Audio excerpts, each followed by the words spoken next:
तो जय हिंद दोस्तों, जय हिंद बच्चों।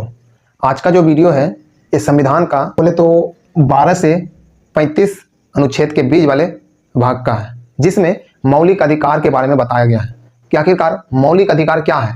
इससे पहले वाले वीडियो में हम 1 से लेकर के 12 तक के 1 से लेकर के 11 तक के मतलब अनुच्छेदों के बारे में जान लिए हैं कि आखिरकार क्या था संघ और उसके राज्य क्षेत्र था, क्या था संघ और उसके राज्य क्षेत्र। उसके विषय में हम 1 से लेकर के 11 अनुच्छेद तक के बीच में हम देख लिए। उसके बाद आज का जो वीडियो है इसमें 12 से लेकर के 35 के बीच वाले अनुच्छेद के बारे में जानेंगे कि आखिरकार इसमें क्या है, मतलब इसमें है मौलिक अधिकार। अब आखिरकार मौलिक अधिकार क्या है तो मौलिक अधिकार लेकिन है क्या, और ये संविधान का भाग 3 में दिया गया है क्या मौलिक अधिकार। तो आज इसके विषय में जानेंगे कि आखिरकार मौलिक अधिकार में क्या क्या है, इसमें कौन कौन सा विधियां हैं, मौलिक अधिकार क्या है, हमको क्या फायदा है, हम जैसे भारत के नागरिक हैं और हमारे संविधान में मौलिक अधिकार है तो इसमें हमारा क्या फायदा है, मतलब इन सभी चीजों के बारे में जानेंगे। और जो अनुच्छेद 12 से 35 के बीच में जो अनुच्छेदों में कौन कौन सा पॉइंट है, किसमें क्या अधिकार दिया हुआ है, इन सभी चीजों के बारे में जानेंगे। तो चलिए बिना किसी देर करते हुए देखते हैं कि आखिरकार क्या है मौलिक अधिकार। तो देखिए अनुच्छेद 12 में यह दिया गया है कि राज्य की परिभाषा। सबसे पहला बात कि राजनीतिक विज्ञान यानी राजनीतिक शास्त्र में राज्य को यानी देश को राज्य का दर्जा दिया जाता है, देश को राज्य का दर्जा दिया जाता है और राज्य में सबका शासन होता है। यहाँ सिर्फ केंद्र और मतलब राज्य का ही शासन है, यहाँ सबका शासन होता है। जैसे विधायक हो, कोई भी नेतागण हो, सबका अधिकार है और सबका मतलब शामिल होना ही एक प्रकार का क्या है, राज्य की परिभाषा है। सबका एकजुट राज्य की परिभाषा को दर्शाता है। इसमें जैसे कि मान लीजिए कोई भी राज्य में, कोई भी विधानसभा में, कोई विधानमंडल में कोई भी मतलब नेता अपना इलेक्शन जीतता है तो इसमें पार्टी मतलब वोट किसमें जाता है, भारत सरकार को ही, और इसका नियंत्रण रहता है जो भारत सरकार का ही रहता है, भारत सरकार का इसमें नियंत्रण रहता है। आगे देखिए अनुच्छेद 13 में मौलिक अधिकार पर नियंत्रण करने की विधियां। बोले ना कि इसमें तो रहता है भारत सरकार का नियंत्रण, लेकिन अधिकार का नियंत्रण कैसे करता है, मौलिक अधिकार का नियंत्रण इसमें अनुच्छेद 13 में दिया गया है कि इसमें कौन कौन सा विधियां हैं, किस विधि से मतलब भारत सरकार बोले तो मौलिक अधिकार के थ्रू नियंत्रण करता है देश में, राज्य में। ये चीजों को अनुच्छेद 13 में दिया है कि उसका विधियां क्या क्या है। अब देखें अनुच्छेद 14 से लेकर के 18, कौन सा अनुच्छेद 14 से लेकर के 18, इसमें दिया है समानता का अधिकार। आपको बता दें कि मौलिक अधिकार में बहुत सारे पॉइंट हैं, जैसे समानता का अधिकार, उसके बाद बोले तो स्वतंत्रता का अधिकार। इन सभी चीजों को लेकर के मौलिक अधिकार के रूप में 12 अनुच्छेद से लेकर के 35 अनुच्छेद के बीच स्पष्ट किया गया है संविधान में।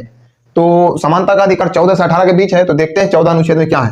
अनुच्छेद 14 में कानून के समक्ष समानता, जैसे कि कोई नागरिक है, कोई एक नागरिक है, कोई नेता है, अगर बात करें अगर नेता है तो सिर्फ उसी के लिए कानून के समक्ष मतलब समानता नहीं है। जो कानून लागू होगा नेता में, जो कानून लागू होगा कोई गरीब इंसान में, कोई अमीर है, कुछ भी है, समानता बराबर कानून का मतलब लागू होगा। और ये दिया है अनुच्छेद 14 में। अब बात करें अनुच्छेद 15 में यह दिया गया है कि धर्म, जाति, लिंग, जन्म स्थान आदि के आधार पर भेदभाव नहीं होता है ना।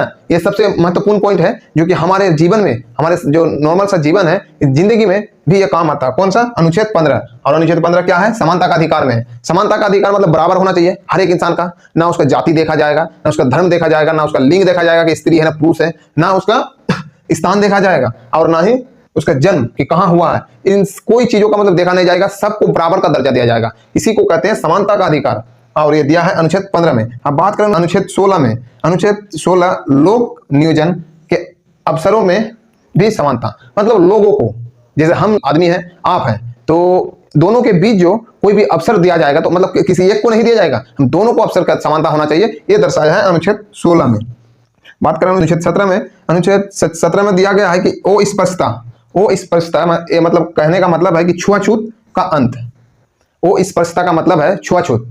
जैसे कि आज से लेकर के मान लीजिए जो हमारे पूर्वज जो जिसका मतलब अभी निधन हो गया, जो भी है दादा परदादा था, तो उन सभी के टाइम में क्या हुआ करता था, छुआछूत। वो जाति छोटा है, वो बड़ा है, वो आदिवासी है, कुछ और है, वो डोम चमार कुछ भी है, इन सब चीजों में छुआछूत का मतलब बहुत ही चर्चा था पहले। लेकिन अभी संविधान में यह दर्शाया गया है कि अनुच्छेद 17 में वो स्पष्टता, इसका मतलब है कि छुआछूत नहीं होना चाहिए, कोई छुआछूत नहीं माना जाएगा। जो जाति छोटा है, बड़ा है, अच्छा है, बुरा है, जो भी है, सबको एक समान का दर्जा दे दिया जाएगा, कोई भी छुआछूत नहीं होगा, इसका अंत कर दिया गया। अब देखिए अनुच्छेद 18 में उपाधियों का अंत, तो ये दिया है अनुच्छेद 18 में। अब बात करें अनुच्छेद 19 से लेकर के 22, इसमें दिया गया है स्वतंत्रता का अधिकार कि हम कैसे स्वतंत्र हैं, हमको किस प्रकार से अधिकार है स्वतंत्र है तो हमारे पास किस किस का मतलब क्या क्या करने का अधिकार है, हम स्वतंत्र है तो ये कर सकते हैं कि ना, वो कर सकते हैं कि ना, इन सभी चीजों के बारे में जैसे दर्शाया गया किसमें, स्वतंत्रता का अधिकार। तो ये वीडियो में तो बस बोले तो 14 से 18 के बीच ही चर्चा किए हैं। नेक्स्ट वाला जो वीडियो आएगा उसमें आएगा कि स्वतंत्रता का अधिकार में हमको क्या क्या मतलब अधिकार है, हम किस प्रकार से स्वतंत्र हैं। 19 से 22 इसके नेक्स्ट वाले वीडियो में बताएंगे। तो इसका प्ले लिस्ट में मतलब जाकर के आप देख सकते हैं कि एक से लेकर के जितने भी अनुच्छेद है 395 उन सभी के बारे में एक एक करके टॉपिक वाइज दिया हुआ है और बहुत ही अच्छे से समझाया गया। तो आप देख सकते हैं। तो फिर मिलेंगे नेक्स्ट वीडियो में। तो वीडियो कैसा लगा कमेंट सेक्शन में जरूर बताइएगा और ऐसे ही वीडियो के लिए लाइक से सब्सक्राइब जरूर कीजिएगा। धन्यवाद।